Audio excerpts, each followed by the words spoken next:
Selamat datang di Storynesia Channel. Cerita makhluk Gondoro peneror penduduk di tengah hutan. Malam itu hujan turun dengan deras, membasahi dedaunan hutan jengkol yang sepi. Pak Min, penjual ikan yang baru pulang dari pasar, terpaksa menyusuri jalan setapak yang sempit di tengah hutan jalan singkatian. Biasanya ia lewati dalam 30 menit, tapi malam ini udara terasa berbeda, dingin menyakitkan, dan bunyi hewan liar seolah menghilang sama sekali. "Kenapa sepi banget, Yan?" gumamnya sambil memegang senter teleponnya lebih erat. Senter itu tiba-tiba menyala redup, lalu padam total. Pak Min kaget, mencoba menekan tombol berkali-kali tapi tidak ada gunanya. Di kegelapan total, ia mendengar bunyi kresek-kresek dari atas pohon seolah ada yang merayap dengan cakar yang runcing. Ia mencoba berjalan perlahan, mengandalkan indera pendengarnya. Tiba-tiba, bunyi itu mendekat dari belakang. Pak Min berbalik, dan di cahaya bulan yang menyelinap melalui dedaunan, ia melihat bayangan yang panjang dan kurus. Tubuhnya tipis seperti tongkat, kepalanya besar dengan mata yang menyala merah seperti bara. "Gondoro," bisiknya lirih. Ingat cerita neneknya tentang makhluk hutan yang memakan jiwa orang yang tersesat.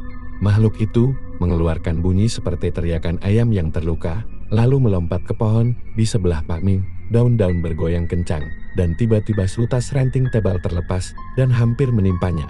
Pak Min berlari sekuat tenaga, tapi kaki-kakinya terjepit oleh akar pohon yang terjalin. Ia terjatuh, dan saat itu makhluk Gondoro turun dari pohon, berdiri tepat di depannya. Mata merahnya memancarkan cahaya yang membuat Pak Min merasa pusing dan lelah. Ia melihat bayangan makhluk itu memanjang mengelilinginya. Tiba-tiba, bunyi bel sepeda terdengar dari kejauhan, suara yang ia kenal.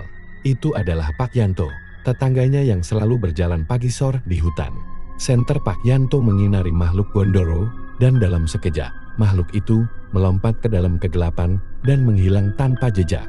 Pak Min diselamatkan, tapi sejak malam itu, ia tidak pernah lagi berjalan sendirian di hutan pada malam hari. Penduduk lain juga mulai melaporkan melihat bayangan besar di malam hari, mendengar bunyi kresek-kresek, dan bahkan beberapa yang tersesat mengatakan telah melihat mata merah yang menyala di antara pohon-pohon. Hutan jengkol kini menjadi tempat yang dihindari banyak orang, terutama saat malam tiba, tempat di mana makhluk Gondoro masih menghiasi bayangan, menunggu orang yang terlalu nekat untuk melintas.